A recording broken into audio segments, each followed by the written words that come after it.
مساء الخير، تحية لكم كل متابعي ليكيب. الليلة العدد الرابع من الحصة الرياضية اللي بديتوا تستانسوا بها. استنتجنا هذا من ملاحظاتكم اللي توصلنا ديما على الباج نتاعنا 9 تي في على الفيسبوك. بطبيعة سعداء بالملاحظات نتاعكم، سلبية كانت ولا إيجابية. إن شاء الله نحاولوا بالوقت وبالزمن إنه نعطيو ديما مادة أحسن. الليلة في ليكيب في العدد الرابع نرجع على كل مسار في مقابلة الدربي، كرة، كواليس، تصريحات، كل مرافق انتصار النادي الافريقي في الدربي من معطيات. كيف بين الخميس ولا حد كانت فما مشاكل تحكيميه كبيره. مره اخرى نسال، هل انه التحكيم يعني هو المتهم الوحيد في كل ما يقع في كره القدم التونسيه ولا لا؟ وبطبيعه ما نجموش ننساو احداث العنف اللي صارت، والليله نشوفوا صور مؤسفه للاسف، ونتسائلوا هل تحولت ملاعبنا في تونس الى ساحات حرب بين رجال الامن والجماهير؟ كل هذه الاسئله وكل هذه المواضيع ومواضيع اخرى تابعوها معنا الليله في العدد الرابع من ليكيب.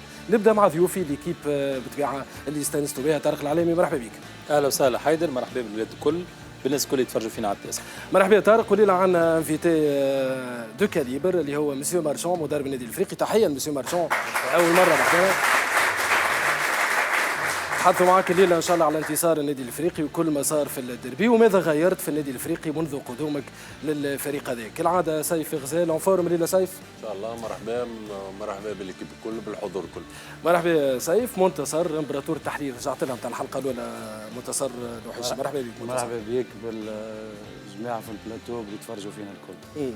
بجنبك المدرب والمحلل الفني خالد مولي. مرحبا يا خالد. بك حيدر، بالساده الحضور، الساده المشاهدين.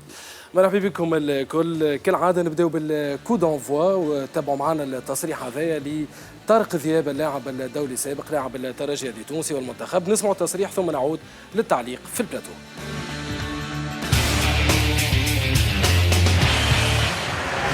أنا ما صرحتش وما قلت شيء، وعيب. أنا ما نلومش على الجماهير الأخرى، نلوم على جمهور الترجي، واللوم اللي فما بعض ناس نعرفوهم في الترجي يعملوا في الفتنة في الجماهير. أنا بعيد 3000 كيلومتر على الترجي وعلى تونس، تفرجت كيفكم في المباراة، وإذا عندي حاجة باش نقولها نجم نوصلها رئيس الجمعية ولا مدرب الترجي الرياضي التونسي، لكن أنا ما صرحت بشيء بعد المباراة وما قلت شيء. وعيب على الناس اللي تسب فيا وتسقى في الترجي، وعمرهم ما حبوا الترجي، يحبوا كان فلوس الترجي. الله يهديكم. طارق ذياب تصريح بعد مقابله الكلاسيكو النجم الساحلي، يقول لك قمت الصباح نلقى العباد تشتم فيا، تشتم في امي، تشتم في بابا، في الوالد، على اساس اني صرحت وقلت لا يشرفني انتصار الترجي بهذه الطريقه.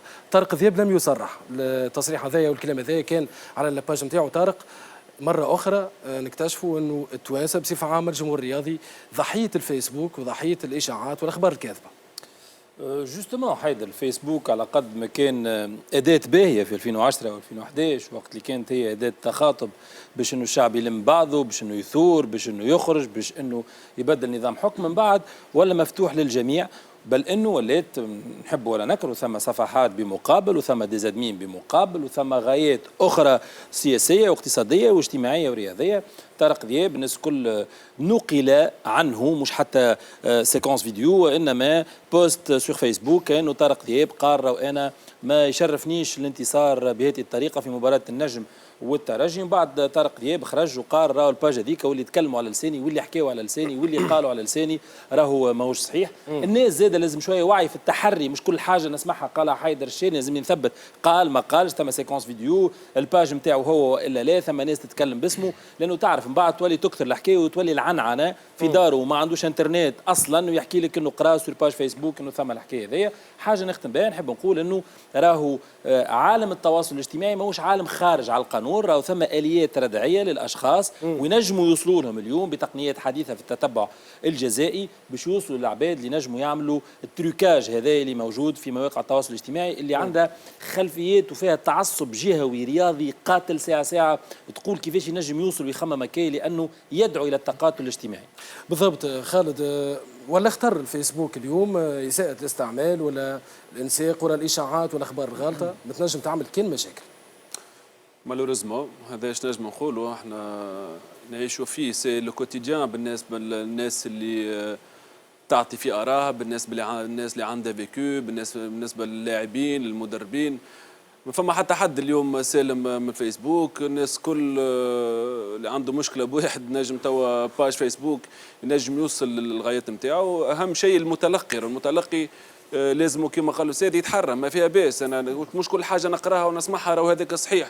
فما اليوم مالوريزمون هذاك فما عباد هذيك خدمتهم، هذاك الاسلوب اللي نقولوا ما اونتر بارونتيز قذر، فهمني؟ خاطر فما عباد تعمل شيء ما تقول شيء، يخرجوا لك تصريح وقال وعمل، يدخلوك في الدوامه، يدخلوا الشك حتى في العباد. دونك لهنا اهم شيء اللي بيجي يتلقى حاجه ماذا بيه يتحرى قبل ما يعمل تعليق ولا يكون الرد نتاعو سلبي. بالضبط. منتصر ان شاء الله ربي يهدي وكا. ان شاء الله ما عنديش كومنتير واحد، ان شاء الله ربي يهدي. سيف غزال. نفس الكلام تاع الاولاد. بون لي ريزو سوسيو ولات معناها اداه باش نعملوا بهم اللي نحبوا توا، باش نحيوا مدرب، باش نسبوا انسان، باش نقطحوا فيه. هذا ان شاء الله العباد تتفاهم شويه وتكون اكثر عقلانيه.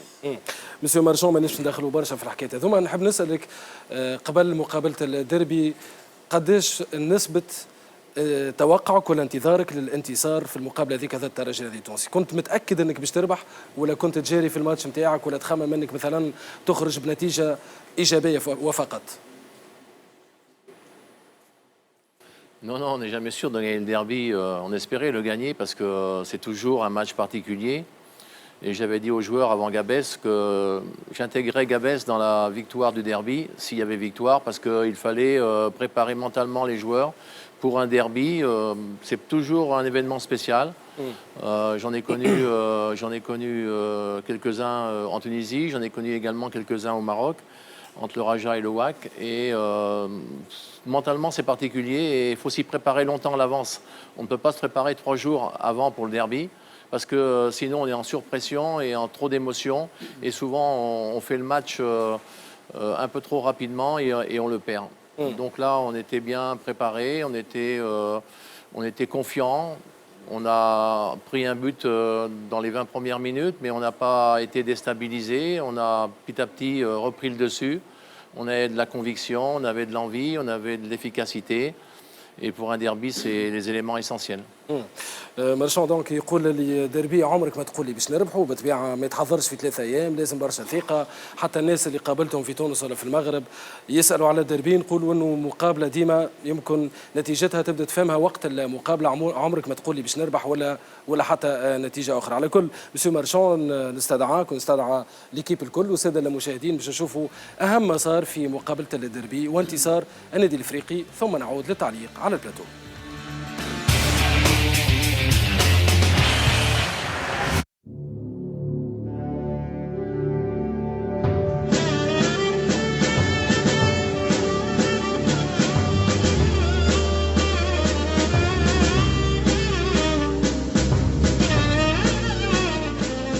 لحد 18 فبراير 2018 نهار سبيسيال لأحباء النادي الافريقي، ديربي العاصمة يهم الكبير والصغير. ماتش تكثر فيه التضحيات ومساندة الأحباء للفريق من مختلف جهات الجمهورية، وهيئة الافريقي ترد بالتكريم. نهار الجمعة اللي فاتت بعد تحية العلم دخلت لنا الكل. أمير بقى في طاولة الأخرى وحده جبد روحه من بعد بدرج عيط لي أنا مسيو حاجتي بيك. أنا خرجت وهما دلي دينار في يدي. اش فما أمير؟ ماشي بالي جاب بالك فما أكسيون كوليكت حاجة فهمني؟ لا قال لي هذا نتاع النادي الافريقي نتاع الغاليه. انا كسرت الشقاق نلقى فيها دينار، عطيتها لسيدي قلت له سيدي انا نحب نشارك فيه باش نحب نعاون به الجمعيه. قال لي وناجم. قلت له سيدي نحب نعاون به الفريق، ديناري نحب نعاون به وما نحبش حتى واحد اخر يدفع في بلاصتي. حاجة كيما هكا تزيد تقرب النادي من جماهيره ومن شعبه الكبير، وفوالا وربي يكثر منه امير، وان شاء الله ربي ينجحوا والفريق يتفرحوا. الديربي رقم 128 كان مشوق، نتيجته كانت لصالح النادي الافريقي، ينتصر ويحقق انتصاره الخامس على التوالي كأفضل سلسلة نتائج بعد 3 سنوات. نعدي ومعناها في سيكل باهي، فماش علاش واحد باش يتراجع لوراء، نغزر قدامنا. مقابلة كانت طيبة، أهم شيء هو النتيجة، والنادي الافريقي مواصل بإذن الله معناها إلى الأمام. خالد بن يحيى مدرب الترجي يتلقى أول خسارة ليه في 7 دربيات بعد ما فاز في 4 وتعادل في 2 في 6 لقاءات سابقة. هنيئا للنادي الافريقي معناها بالانتصار نتاعو. احنا قدامنا دربيات، مازال تاريخ ما بين الترجي والافريقي، دربيات قدام، مازلنا نخسروا ومازلنا نربحوا، ان شاء الله ربي يوفق الجميع.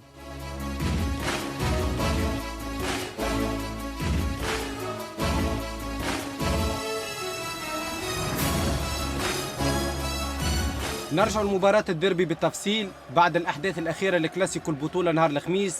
ديربي العاصمة ب6 حكام في خطوة للخروج بأخف الأضرار بالنظر إلى أهمية اللقاء. قبل ضربة البداية وفي الحركات الإحمائية ملاعبية النادي الإفريقي في تحية خاصة لجماهيرهم ورسالة مضمونة الوصول للتشجيع في كنف الروح الرياضية والابتعاد عن المشاكل وضبط النفس بعد حادثة تسريب الدخل. ملاعبية الترجي من جانبهم يردوا بأقمصة يتضامنوا فيها مع الكورفا سود وقرارهم بعد ماتش نهار الخميس وأحداثه المؤسفة. خالد بن يحيى خير الاعتماد على أنيس بن حتيرة أساسي، مارشون يبقى على زوير الذوادي أخصائي الدربي على بنك البدلاء. أهمية نتيجة المباراة خلتنا نشوفوا برشا اندفاع بدني في الميدان، كثرة المخالفات معاه الاحتجاجات والإنذارات كانت حاضرة بقوة. ورغم كل هذا كالعادة الدربي مشوق.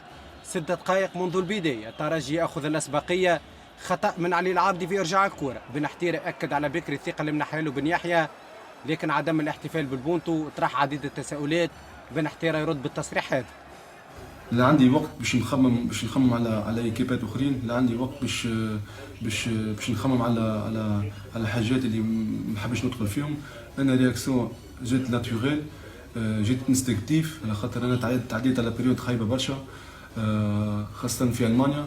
بعد ما جيت من المانيا زادت البريود خايبه مع الترجي. الترجي ديما في الهجوم، حاضر بدنيا. البليلي مره اخرى مصدر خطر، الخنيسي في موقع مناسب يضيع الهدف الثاني. النادي الافريقي بعد بدايه صعيبه واخطاء بالجمله يلقى الحل في الهجومات الجانبيه. علي العابدي في هجوم معاكس يوزع، بن شريفيه والدفاع اسبق من ملاعبيه السيار.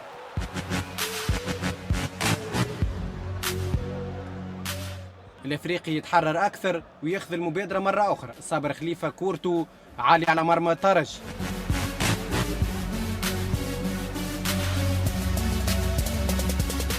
فريق باب سويقه يرجع للهجوم، كوليبالي بمجهود فردي يتجاوز اكثر من لاعب، يخرج الخنيسي راس مع عاطفه تخيلي. مره اخرى مهاجم الترجي يفشل في التسجيل. النادي الافريقي حس بالخطر ويبحث على التعدي عن طريق احمد خليل وتقى، لكن النجاعه تجي من جانب وسام يحيى. مخالفه من بالعيد يتغير مسارها بعد رأسية سيف تقى. الكرة قدام وسام يحيى يعدل النتيجة في الوقت البديل من الشوط الأول.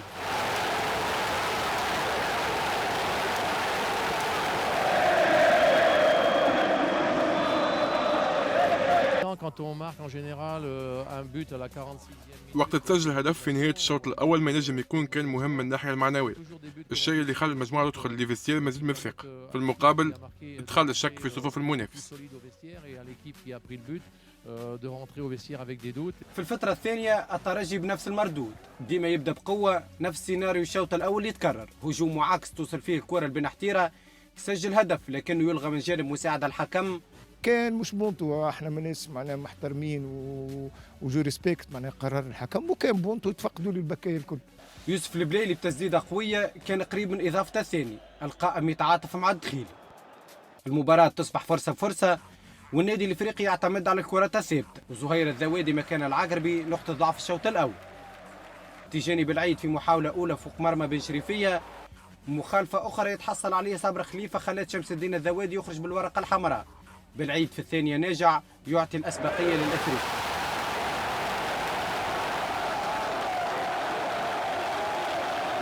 بعد البونتو بن يحيى يلعب ورقة منصر مكان بقير والبدري مكان بن حتير، ومحاولة الخنيسي المرة هذه تلقى عاطفة دخيلي حاضر يتصدى للكرة المخادعة ويخلي فريقه يحافظ على الأسبقية. مع اقتراب المباراة من نهايتها كثرة الحسابات وغابة الفرص الواضحة، في المقابل كثرة المخالفات وهيثم قيرات واصل إخراجه للبطاقات. صابر خليفة بعد مخالفة على بن شريفية يغادر الميدان بالورقة الحمراء. ثواني أخيرة ما جابتش جديد، النادي الافريقي يفوز ويواصل نتائجه الايجابيه في مرحله اياب البطوله، ياكد انه رجع لفورمته ويقلص الفارق ل8 نقاط على الترجي. ومارشون يحقق ثاني فوز ليه في الديربي. في المقابله الترجي ينهزم للمره الاولى في الموسم الحالي، يخسر خدمات اكثر من ملاعبي في مباراه الجوله القادمه من البطوله بسبب كثره الانذارات، لكنه يبقى مطالب غدو بارضاء احبائه والترشح للدور المقبل من رابطه الابطال الافريقيه عند استضافته فريق الوئام الموريتاني في لقاء العوده. فوالا غالب ماركينا الأولى، عدلونا جوست قبل الميتان سور كوفرون، ماركو بونتو الثاني بتاعهم سور كوفرون ورقه حمراء، فرحانين برواحنا حتى ديس كورنا بالكدا، حبينا نرجعوا نعدلوا علاش لا نربحوا. عندنا ماتش روتور تشامبيونز ليغ الاربعاء وباش نكملوا الشامبيونات بتاعنا الاربعاء. كي ماركيت انا كي ماركا صاحبي كيف معناتها اليوم لو بليز امبورتون هو الربح. بصراحه الاسبيرونس كاور بالكدا ما حتى نحن كورنا ونايت افيكاس. ان شاء الله بالانتصار هذا نزيدوا نقدموا قدام، مازالوا عندنا برشا ماتشات صعاب، مش كان ماتش اليوم الدربي. الحمد لله اللي اول حاجه فرحنا الجمهور. كي يكون كاين معنا جو باهي في الفيستيار ومع الجوارات ومع ستاف تكنيك معناها تكون نتيجه كبيره، معناها تكون نتيجه تعطي الفريق، ماهيش ديما الاموال هي كما نقولوا هي اللي تعدل الفريق.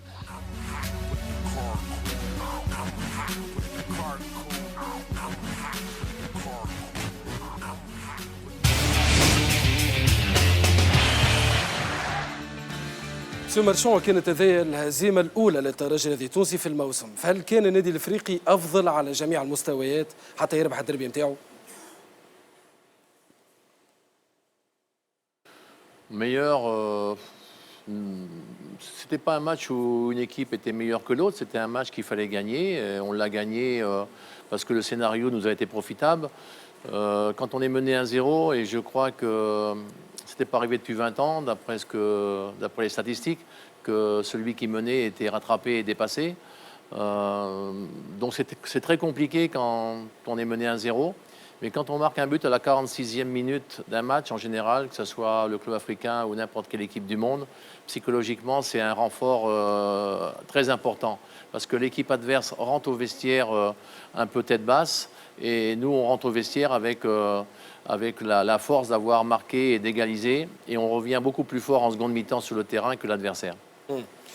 خالد نعرفش توافق ولا يقول لك البونتو نتاع التعادل اللي كان في اخر الميتون كان مهم جدا باش يرجع النادي الافريقي في المقابله. قال ما كناش خير من الترجي لكن ربحنا.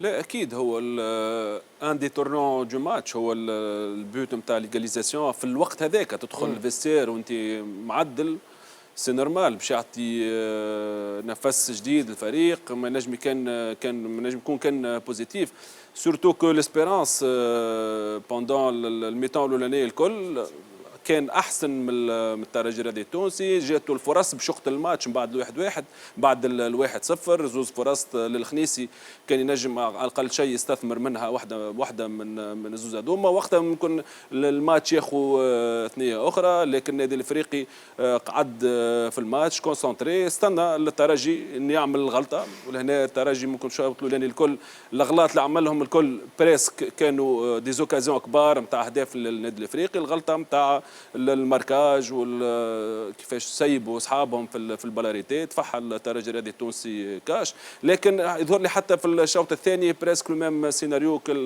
كما الشوط الاولاني الترجي دخل بقوه خلق فرصه اثنين كان افضل، لكن مره اخرى يقوم باخطاء اللي النادي الافريقي في المره هذه ما سامحوش وخلص الماتش كاش. دونك لهنا ممكن جروسو مودو ممكن الترجي كان افضل شويه على المستوى المردود العام ونعمل بصراحه ممكن من احسن المقابلات الموسم هذا، لكن النادي الافريقي كان اكثر افيكاس واستغل الاخطاء اللي قام بهم الترجي التونسي. منتصر تكتيكمون نجموا نحكيوا على تفوق للنادي الافريقي في المقابله هذيك، الوقفه ممكن الاختيارات الفنيه هي اللي ساعدت النادي الافريقي باش يربح مقابلته بخلاف يعني مجريات المقابله. اي اونتروتر الوقفه من الاول ومن بعد دخول زوار الذوادي سورتو معناها شونجمون نتاع رجع وسام يحيى لاتيرال دروا، خرج حمزه العقربي، ولا خليل وغازي وسام يحيى قدام، دخل زهير الذوادي. ماتشات كيما هذوما زوم دي جوار ديكسبيريونس. عندك اليوم في النادي الافريقي فما بون ميلونج، فما ملاعبيه صغار، فما ملاعبيه اكسبيريمونتي.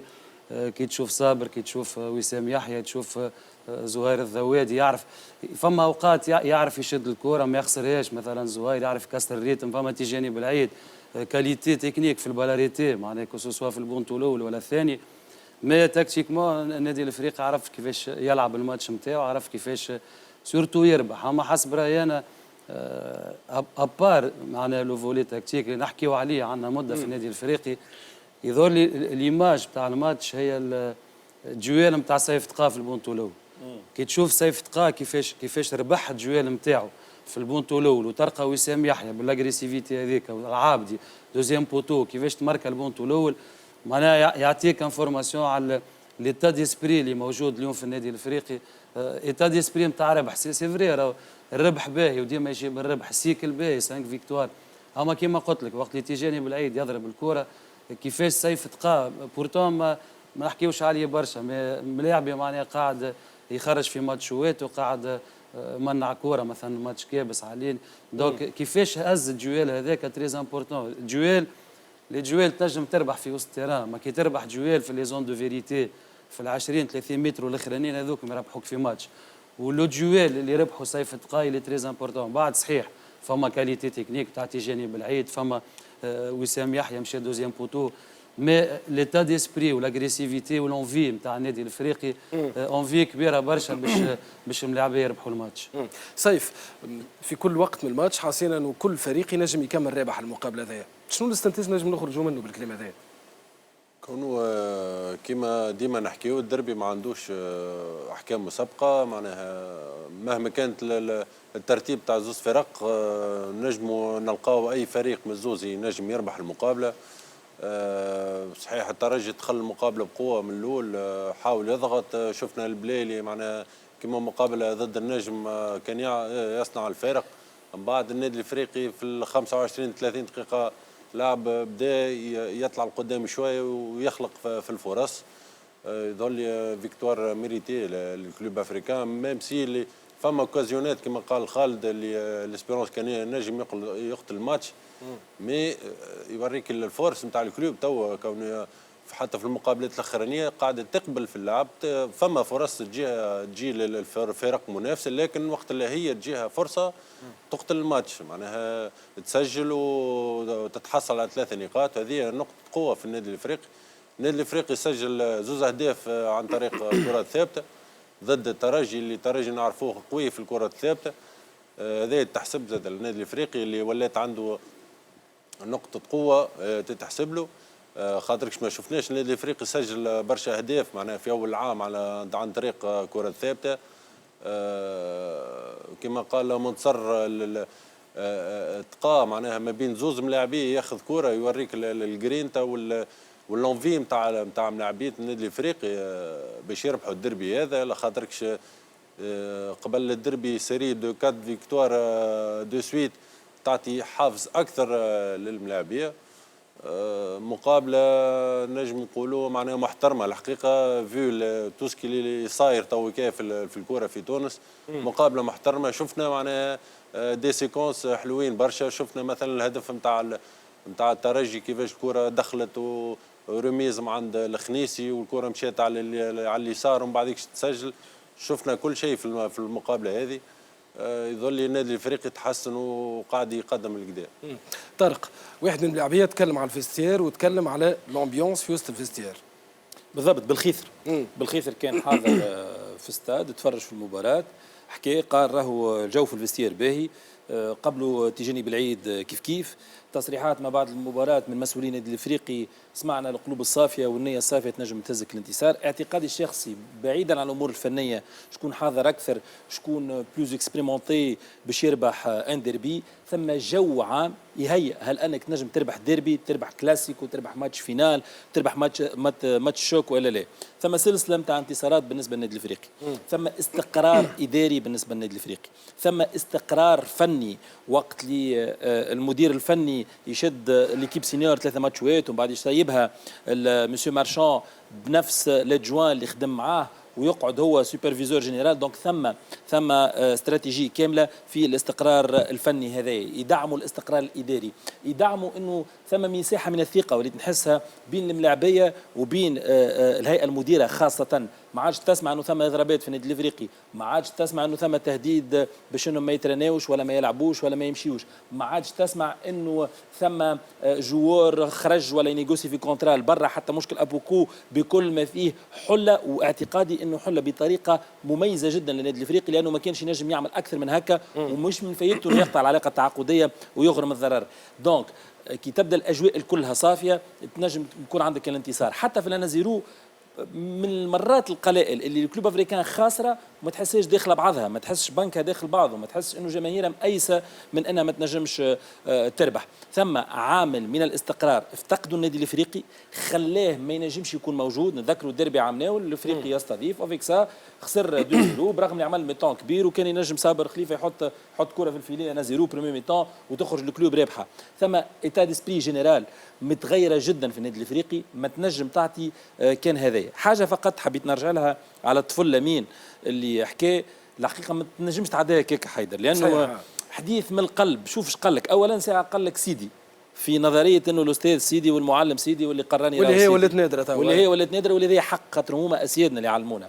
اثنين انه قال لك انا نعطي من عندي دينار ينجم يسوي له برشا الدينار هذاك وفيكساي لانسيستي باش انه يعطي دينار للنادي الافريقي. ثلاثه نحب نقولها انه الوليد ما طمعش وقت اللي جاء الكلوب افريكان بكل الاحتفالات اللي كانت موجوده نهار الاحد الصباح في البارك، بكل الاحتفالات اللي كانت موجوده بعد المباراه، ما تحسوش طامع في حد شيء، يحب فقط النادي الافريقي فريمون محبه كيما هكا من طفل صغير ما تستحق كان تقدير لانه راجل كبير مش طفل صغير السيد. صحيح بالضبط. طارق موجود معنا صابر خليفه بالتليفون طلب يتدخل معنا. مرحبا يا صابر. عسلامة حضرتك. مرحبا بك. وبيك يعيشك. مرحبا بك ومرحبا بالساده المستمعين الكل بالحضور الموجودين معك. يعطيك صح. تفضل صابر. والله اول حاجه حبيت ندخل معناها حبيت نرجع على اللقطه اللي صارت بيني انا ويوسف الدلي. حبيت نقول اول حاجه معناها راهو طلبت منه معناها اعتذرت له وطلبت منه السماح معناها سور تيران غاديك بالوقت. تدخلي هذا معناها حبيت كيف معناها نطلب السماح معناها من الناس الكل، من الناس اللي شافت اللقطه وما نتصورش كان فما شكون معناها عجبته ولا فرح بها. انا بدي معناها لومت على روحي وحتى لو كان جاي معناها جوار واحد اخر عملها كنت اللوم عليه كيف خاطر انا ما نحبش معناها حاجات كيما هذوما يصيروا. الله غالب في معناها في لحظه غش فقدت اعصابي وصارت الرياكسيون تاعي هذيك. الله غالب الحمد لله كانت نجم تكلفني غالي ونخرج اصحابي من الطرح. جات باللطف هذاك هو معناها حبيت كيف مره اخرى معناها حبيت نقدم اعتذاراتي ومن الناس الكل ومن يوسف وان شاء الله ما عادش تعاود ان شاء الله. صابر اتصلت سبيسيالمون باش تقدم اعتذارك يوسف بليلي، هذا هو الموضوع يعني؟ هذاك هو الموضوع معناها على خاطر علاش خاطر كبرت برشا الحكايه ودارت برشا سور انترنت وبرشا ناس معناها كلمتني ولامتني حتى مورا مش كان من جمهور اسبيرونس حتى من جمهور كلوب افريكان. ما حبيناش معناها انا واحد من الناس معناها كما قلت لك ما نحبش معناها حاجات كيما هذوكم يصيروا. سبيسيالمون طلبت ما لقيتش الوقت. نشكرك انت معناها اللي عطيتني الفرصه باش نتدخل وقبلت معناها الاتصال نتاعي. حبيت نعتذر معناها على المباشر وان شاء الله الاعتذار نتاعي يكون مقبول ان شاء الله.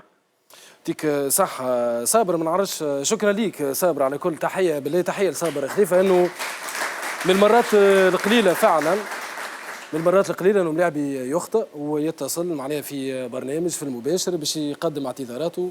صابر الكبير اللي نرجعوا كل مره نتكلموا عليه. شكرا ليك صابر. طارق بصراحه جيست كبير برشا ياكد في الكلام اللي قلناه عليه صابر. ما ليناش اسبوع التالي كنا نحكيه وقلت انا نتذكر مليح منتصر حكايه ويعرف صابر بالكدا قلت راهو الفيرسيون صابر خليفه في نهايتها الكرويه وان شاء الله تكون دائما مختلفه جدا الحقيقه في تصرف الشخص، في تصرف القائد، في تصرف المسؤول.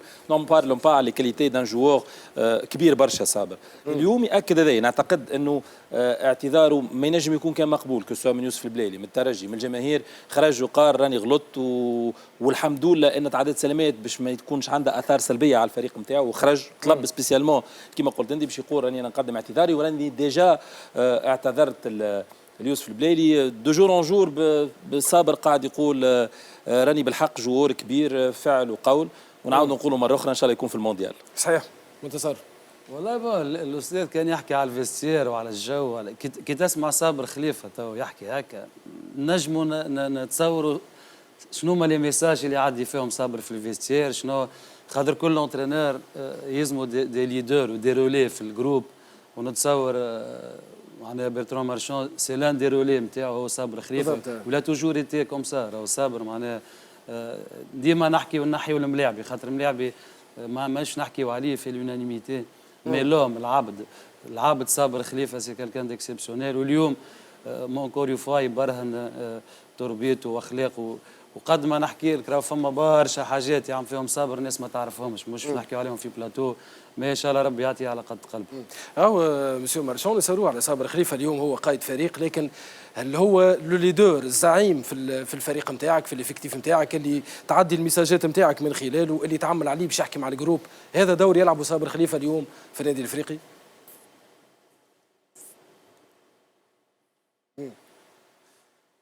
باهي تعالنا نرجعوا للسؤال هذا بالنسبه لصابر خليفه. ناتندون يركحوا لك لورايات مسيو مارشون. نكمل معاك يا طارق.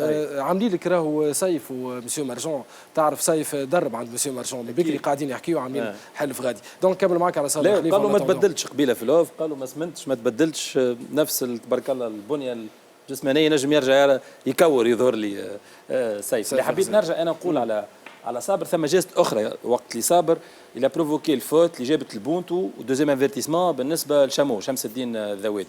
وقت اللي خارج شمس الدين الذوادي كان ترجعوا ليماج يظل عندنا صابر مشى لشمس باش مد له يده بور لونكوراجي، يفهم شنو معناها حمراء دوزيام انفيرتيسمون. خالد يعرف برشا شنو معناها دوزيام انفيرتيسمون في ماتش الديربي، والفوت هذيك يجي عليها البونتو. دونك ليتا ديسبري نتاع الجوور اللي هو رانا مانيش داخلين في عركه، هذا اللي نحب نقوله. راك داخل تكور ماكش داخل تعارك، راهو مش معناها على قد ما تعيط وتجري وتنحي المريول وتقطع وراك انت الرجل الوحيد اللي موجود في التيران. لا سي با سا، تنجم تلعب وتعدي طرحك وتعدي الميساج نتاعك الكبار، وتكون زاده محترم في تصويره محترمه تقدم لمتفرج تونسي يحب يشوف حاجه باهيه. نختم نقول لك انه زاده الديربي مجملا كان محترم، نحينا من المستوى الفني، ولكن على مستوى ردود الافعال بين اللاعبين في حاله تشنج بيناتهم، بين ستاف تكنيك هذا وهذا، بين لي ديكلاراسيون اللي كانوا بعد الطرح. سوف كو خالد حبيته يحكي لي شكون هم البكايه، مش خالد المولي، خالد بن يحيى، خاطر قعدت وخلقت الحقيقه برشا. علاش كنت تتخيلوا يحكي طارق؟ نجم هو يدخل يفسر لنا، خاطر انت الضمير المجهول ما نجمش انا نفهموا برشا. كمان خالد مولي الترجي الذي تونسي خسر، لكن قدم مقابله محترمه جدا. كنت تتكلم ممكن على اختيارات خالد بن يحيى. صحيح، ونقعدوا في نفس السياق. ترجي قدم مباراة محترمة كرويا وزاد أخلاقيا. نشوف شمس الدين ذوادي كي خذا الصفرة الثانية خرج وعمل حتى رياكسيون في الهدف اللي ما تحسبش كيف لاعبين كيف كان التصرف نتاعهم يعني مثالي. بعد المباراة الناس كل صافحوا وخرجوا، هذا اللي نحبوه الحقيقة، خاطر الباقي الكل ماهوش أول ولا آخر ديربي كما قال خالد بن يحيى. وهذه الليماج توقع التدخل نتاع صابر كيف ما نجم يكون كان ايجابي للدربيات الجايين، وهذا اللي نحبوا نشوفوه نسمعوه. بالنسبه لخالد بن يحيى واضح يعني خذال النهج نتاع 4-3-3، ممكن هذا التفكير نتاعو المستقبلي للترجي التونسي. هكا يرى الفريق ينجم ينجح ونجم يعني يلعب كره مزيانه وكره اللي يحبها جمهور الترجي، والكره لوفونسيف. الحقيقه ما بين مباراه النجم والترجي رينا برشا حاجات ايجابيه الحقيقه. تشوف الهدف نتاع ضد النجم، الهدف الاولاني نتاع الترجي، شوف اللمسه الرميز الاسباس، يعني بريسك فما حاجات قاعدين يتعاودوا. نفس الشيء هدف اللي سجله الترجي ضد النادي الافريقي. يعني فما افكار نتاع مدرب، سوف كو توا ممكن الخاصيات نتاع اللاعبين يمشيوا في التفكير نتاع المدرب ولا. نخص بالذكر بار اكزومبل سعد بقير. اسكو سعد بقير اليوم هو اللي نجم يكون رولايور نتاع الترجي على الجهه اليسرى؟ شوفوا احنا ساعه بدنيا اسكو ينجم سعد بقير ولا؟ حسب زوز ماتشات لعبهم سعد بقير يلعب ميتون بعد ما عادش ينجم، خاطر كان يلعب في يعني الكونتكست اللي حبده هو فيه يعني دي كاليتي اتليتيك معينين، ما همش نفس لي كورس اللي عملهم، خاطر باش تلعب كوم ريلوير عندك دور دفاعي كبير ياسر لازمك تقوم به. ثانيا تلعب في الجهه اللي فيها يوسف البلالي، ولهنا نعرف يوسف البلالي ماهوش اللاعب اللي حب يعمل الدور الدفاعي الكبير نتاعو، وهو اصلا مازال ماهوش حاضر 100%، رغم اللي مقابله الديربي يوسف البلالي كان يعني حل حتى على المستوى الدفاعي، قام مباراه كبيره ياسر. دونك لهنا ممكن نتصور يعني في تصوري الخاص مع عوده غيلان شعلالي ال 4-3-3 اللي يحب يحطها خالد بن يحيى اون بلاس تكون بلوز افيكاس ديفونسيفمون اوفونسيفمون. بالضبط. مازلنا باش نحكيو على الكره، حبيت الرجاء التونسي، زادنا مازلنا باش نحكيو على التحكيم في الدوزيام بارتي من ليميسيون، لكن قبل نتكلموا على جابر. شكون جابر؟ جابر مواطن تونسي من احباء النادي الافريقي، حضر دربي عمناول ككل الجماهير، حضر باش يتفرج في الدربي، لكن لقى روحه ضحيه اعتداء خلاه لليوم من عمناول وهو قاعد يداوي، وللتو مازال ما رجعش لحالته الطبيعيه. جابر محب النادي الافريقي، شنو اللي صار معاه من دربي عمناول حتى لليوم في هذا الحوار؟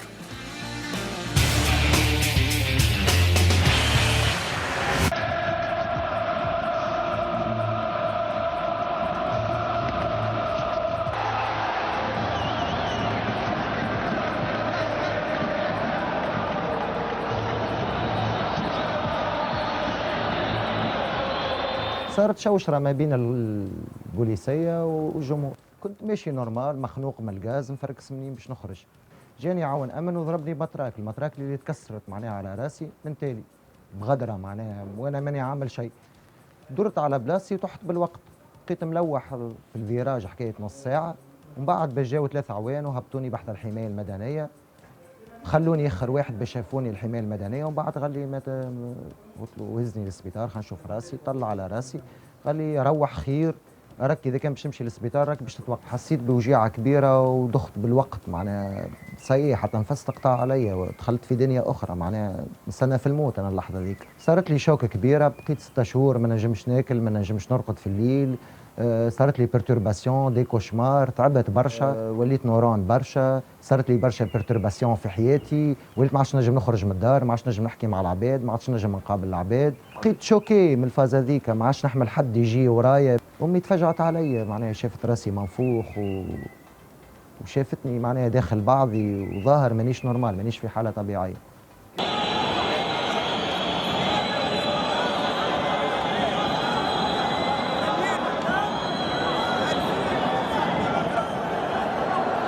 اتصل بنا جابر بعد ما فقد يعني الامال في شكون كان باش يقف معاه قبل. دونك الحق وجهناه للجمعيه باش عطاته كيفاش يمشي للطبيب، سكانير، ثم فما حصص توا نفس مع طبيب نفساني قاعد يقوم بها، ووضعيته النفسانيه وصحته قاعدين يتحسنوا معناها بشويه تدريجيا. ماذا بي كان عون الامن هذايا اللي عمل الجست هذايا يتحاسب، كنت نجم نكون انا اخوه بوه، كان ينجم هو يكون في بلاصتي، كنت نجم انا نموت اللحظه معناها اللحظه ذيك، ولا نهبل ولا الله اعلم شنو يصير فيا. بعد ما نكملوا معناها الاجراءات مع السيد العدل التنفيذ في خصوص يعني معاينه الواقعه هذه من خلال يعني فيديو، ونبداو الاجراءات نقدموا معناها بشكايه لدى وكيل الجمهوريه بمحكمه بن عروس. ناوي نحب ناخذ حقي خاطر السيد هذا معناها ظلمني.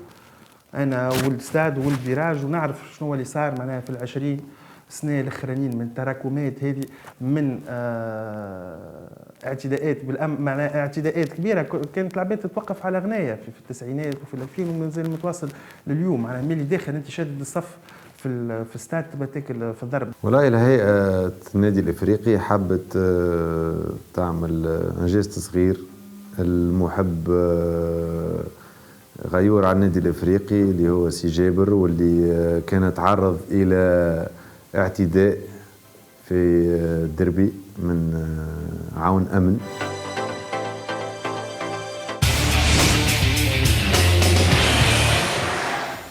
طارق، جابر لليوم يعاني، هذا المحب المفروض انه نتكلموا عليه في باش نحكيو على عنف الملاعب من بعد، لكن بما انه حضر في مقابله النادي الافريقي وقعته كريم وخيرنا باش نتكلموا عليه توا. جابر لليوم يعاني من ضربه متراك كانت في غير محلها وفي غير بلاصتها. ضربة متراك مش حتى في غير محلها وفي غير صوابها وفي غير وقتها، ما تلقى لها حتى تفسير بالصور اللي ريناهم عم ناول واللي نعاودوا نشوفوهم توا، ما تلقى لها حتى تفسير، لا تفسير امني، لا تفسير واقعي، لا تفسير قانوني، لا تفسير سامحني في الكلمه نتاع واحد فقد عقله في حاله غير صواب، ما ينجمش يعمل هكاك، وما ينجمش يكون تدخل الامني بيمثل هذه الصور اللي نراو فيها بكل المقاييس الممكنه، حتى الامنيين نتصور هما بيدهم مقتنعين بالكلمه هذه، بقى في بلاد تحترم نفسها كيما نحاسبوا الجمهور اللي يهز حجره ويضرب الامني، علينا ان نحاسبوا تو نحكيوا من بعد الامني اللي يهز حجره ولا يهز عصا ويضرب مواطن في غير محله. كيف قلنا راهو اليوم في 2018 ما عادش نجموا نعطيو امتياز لحتى واحد، نقولوا للجمهور لا وقت اللي يغلط ونقولوا للامنيين لا وقت اللي يغلطوا. يقول لك 6 شهور السيد يداوي، 6 شهور بتي يحب يرجع لحياته العاديه، 6 شهور اذا كانوا يخدم كيفاش، واذا كانوا عنده عائله كيفاش، واذا كان عنده اولاد كيفاش، واذا كان عنده بو وام كيفاش.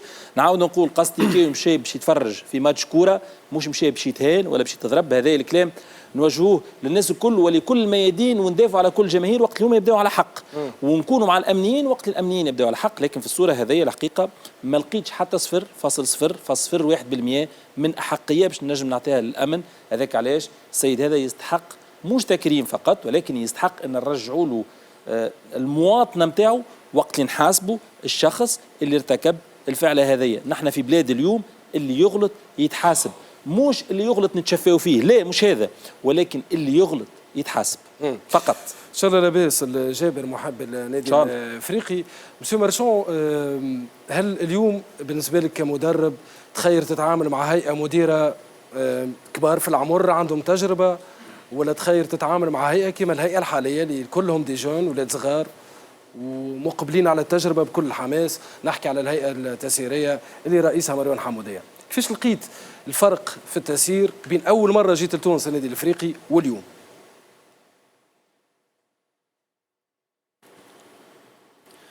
Non, ce n'est pas une question de jeunes ou de vieux. L'important, c'est d'être compétent et d'avoir des gens compétents autour de soi pour pouvoir avancer. Je pense qu'au club africain, aujourd'hui, tout est réuni pour qu'il y ait aussi, en plus de l'équipe où il y a un mélange d'anciens et de jeunes, dans le bureau aussi un mélange d'anciens et de jeunes, parce que les anciens, ils ont une certaine sagesse, ils ont une certaine expérience. Les jeunes, ils ont une certaine envie de faire des choses et d'aller de l'avant. Donc c'est le mélange des deux qui permettra au club africain de pouvoir être le club qui doit être un des grands clubs tunisiens, avec moins de problèmes qu'il y a eu ces temps derniers, avec plus encore de puissance, parce que le club africain est un club très puissant, à condition qu'il soit bien géré. يقول مسيو مارشون مش الفائده في يكونوا كبار ولا صغار، المهم الكفاءه بالضبط، وكان فما مزيج حلو بين الكبار والصغار في الهيئه الحاليه للنادي الافريقي، الشيء اللي خلى النادي الافريقي يزيد يقوى اكثر وظروفه تكون احسن. ما نعرفش كان عندك تعليق على كلام مارشون منتصر؟ لا بس معناها ريزولتا نشوفوا فيه في التيران، لي فيكتوار هذوما ما يجيوش من عدم. معناها صحيح فما خدمه نتاع اطار فني، صحيح فما ملاعبيه، صحيح ما فما ناس قراب لليكيب بروميير، معناها ناس قاعده تخدم في خدمه كبيره، ناس قاعده تضحي، ناس قاعده قريبه للملاعبيه، ناس قاعده خاطر الجيستيون نتاع الكوتيديان ماهوش سهله نتاع نادي كبير كما النادي الافريقي. فما ناس قاعدين يخدموا في الخدمه هذه. كلمه باهيه قالها الاستاذ قبيله، كي تبدا القلوب صافيه الكره تمشي. ان شاء الله القلوب ديما صافيه. بالضبط. واليوم الهيئه التسييريه طارق عملت 90 يوم هكا ولا 90 يوم بالضبط، وكان المفروض تصير جلسه عامه خارقه العاده لتنقيح القانون وغيره، لكن ما صارتش، تم تاجيلها بسبب عدم اكتمال النصاب. لكن استغلينا الفرصه وتحاورنا مع رئيس الهيئه التسييريه مروان حموديه. نتبعوا الحوار هذا ثم نعود.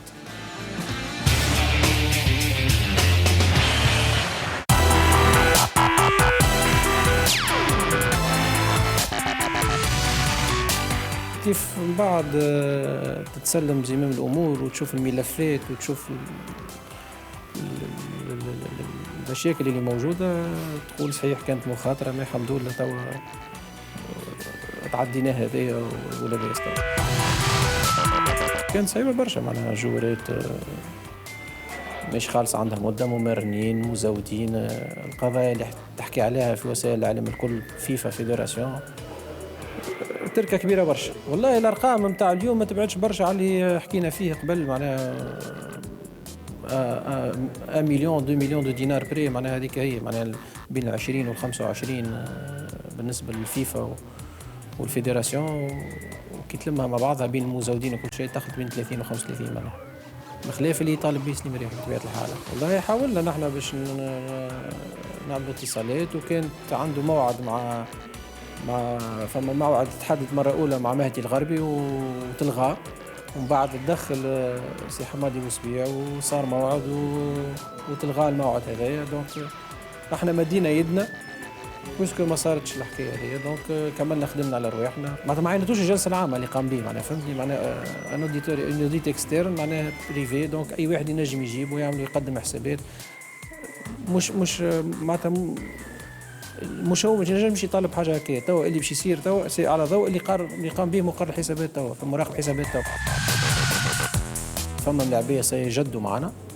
بالنسبه لاحمد خليل عندنا اتفاق مبدئي باش يعاود ان شاء الله الجمعه هذه نعاودوا له.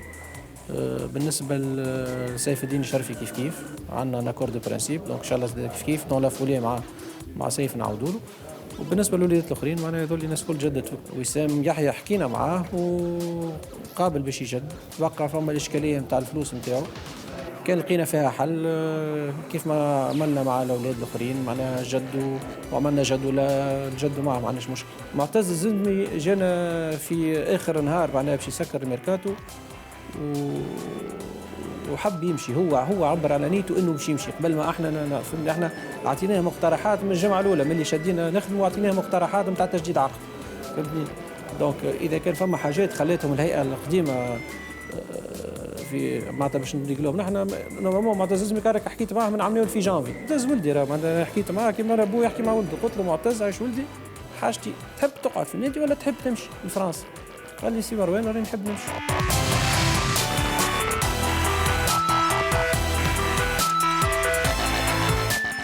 مزرية معناها الناس كل شافت توا البارك جاو صوروه له خيان معناتها في برشا قنوات، التيرانات معناها امبراتيكابل، البيروات فارغه مكسره، شبابك ما فماش.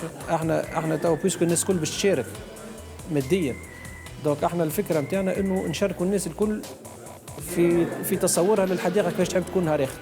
دونك احنا توا مازلنا في الفاز الاولانيه، قلت لك عندنا جمعه، دونك بيانتو باش نخرجوا باش يكون عندنا النيميرو اللي هو النيميرو جولد معناها 24 1920 باش يكون فيه ناخذوا الاقتراحات تاع العباد باش نلموا المهندسين، فهمتني، وباش يقوموا بليزيتود نتاعهم ويحضرونا ان بلان اللي تشوفوا الناس الكل به، وبالخطوه باش نشاركوا الناس الكل.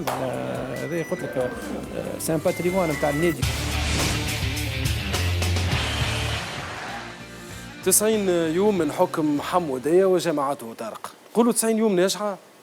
أكيد ناجحة بكل المقاييس، ما تنجم يعطيك ناجح ولا مش ناجح، كان النتائج اعتقادي أنه النتائج الرياضية ناجحة 100%، التصرف الإداري ناجح إلى حد الآن 100%، تجاوز الأزمات المالية خاطر الكلوب أفريكان كان في رصيد هي أعتقد 0 مليم ولا أقل شوية من 0 مليم في المجمل. كان نرجعوا شويه اليوم الكلوب افريكان سي فغي كلاسي تروازيام بالنسبه ليكيب سينيور في لي جون نتاعها تلعب على تيتر بوسيبل اللي موجودين.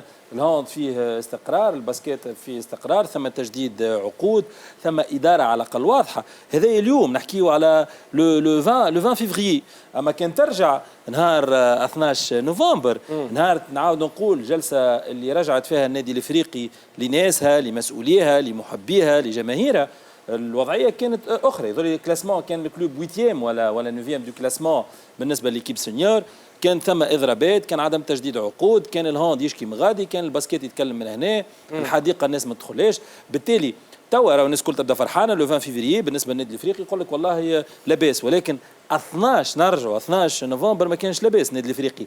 9 نوفمبر اخر اجل اللي غلق باب الترشحات، كانت الناس تحب انه ما ثماش ترشحات، لولا انه في النهار هذاك كان ثم زوج قائمات، ومن بعد نهار الأحد كانت ثم قائمه وحيده، ومن بعد نهار الأحد 12 نوفمبر كان استرجاع النادي من طرف نعاود نقول مسؤوليه، خاطر سؤالك في محله البرتران وقت اللي قلت له اسكو تحب تخدم مع ناس كبار ولا صغار في الهيئه، نعاود نقول نفس الكلام اللي نقولوا ديما، راهو العمر يتقاس بالتجربه مش بالعمر السني فقط. الناس هذوما راهم سيروا النادي الافريقي في الكاتيجوري مينيم وكادي وجونيور ودرجوا فيها، دونك عنده دربه في التسيير ويعرف شنو معناها. اليوم كي تسمي مروان حموديه خدم في ليجون دو كلوب افريكان، كان رئيس فرع شبان في النادي الافريقي. اليوم كي تسمي يوسف العلمي درج في شبان النادي لانه وصل لرئيس فرع بالنسبه للنادي الافريقي. علي علولو ماهوش جديد على النادي على الافريقي.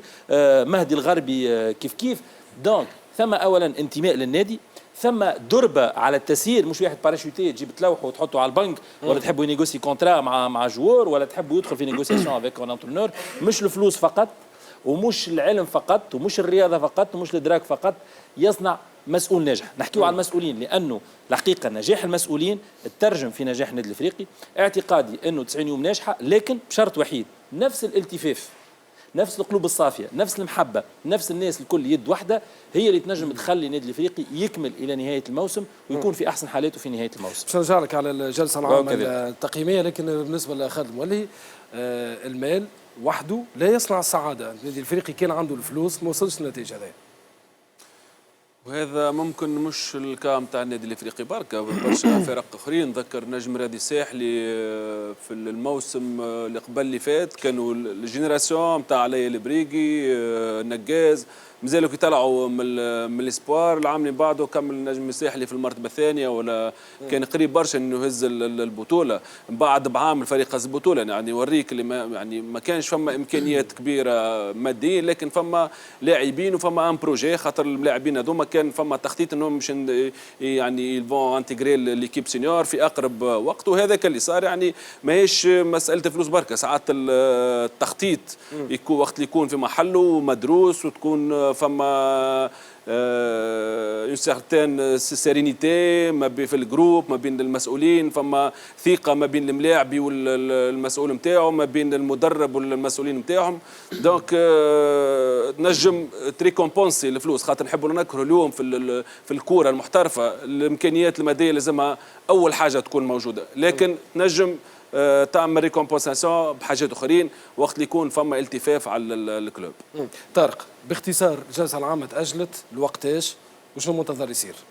هو تاجل تطبيقا للقانون. خلينا بعجاله نفسر لك علاش الجلسه العامه هذه كانت نهار الثلاث، يقول قايل فصل جمعه الاربعاء نتاع العشاء. نورمالمون مبدئيا الكره ما يكونش موجود، لانه الهيئه المديره هذه قررت بالاتفاق مع اللجنه المشرفه على الانتخابات انه ما يفوتوش الاجل اللي اعطته لهم جلسه 12 نوفمبر اللي هو 90 يوم من تاريخ اشهار البي في نتاع محضر الجلسه نتاع 12 نوفمبر. هذاك علاش كانوا في الحساب الصحيح نتاع 90 يوم، ولو اني انا كنت نحب انه الحساب يجي نهار سبت ولا نهار احد باش الناس الكل تكون موجوده وتكون حاضره. دونك كان الحساب يعطي انه 20 فيفري 2018 باش تعمل جلسه عامه خارقه للعاده لتنقيح النظام الاساسي للنادي الافريقي، هذا اولا بالذات، لعرض الموازنه الماليه، ثم لعرض تقرير ادبي ومتفرقات اخرى يختاروها المنخرطين اللي باش يكونوا موجودين، لانه الجلسه العامه ستعمل نفسها لازم وفق النظام الاساسي القديم تاع النادي الافريقي يكون حضور ثلثي المنخرطين. وبالتالي على الساعه الرابعه الناس اللي كانت حاضره اللجنه المشرفه على الانتخابات عاينوا انه ما ثماش حضور ثلثي المنخرطين، وبالتالي اعمالا للنظام الاساسي اللي مازال سيري مفعول القديم الحالي للنادي الافريقي ما تنعقدش جلسه عامه، وعلى اللجنه المشرفه على عقد الجلسات العامه انها تدعو في اجل اقصاه 15 يوم من تاريخ هذا الى جلسه عامه جديده، مهما كان النصاب القانوني ثلثين ولا ثلث ولا كانت 100% من المنخرطين فانها تنعقد باش تكون بيان سور الحاجه الكبيره تنقيح النظام الاساسي النادي الافريقي تو نحكيو عليه في قادم الايام، عرض التقرير المالي، الموازنه الماليه، ديون الرئيس السابق سليم رياحي، ديون ثابته غير ثابته، ديون محققه غير محققه، تستحق ولا الشكايه بتشكي ممكن والا لا، وبالطبيعه لعرض التقرير الادبي. ونتصور انه باش تكون نقاط اخرى متفرقات من هنا للجلسه العامه القادمه للنادي الافريقي، يعني أجلت في أجل أقصى 15 يوم. بالضبط. نسينا شوية مسيو مارشون، بعد شوية باش نحكيو على أرقام برتران مارشون مع النادي الأفريقي بوب ونرجعوا لليكيب.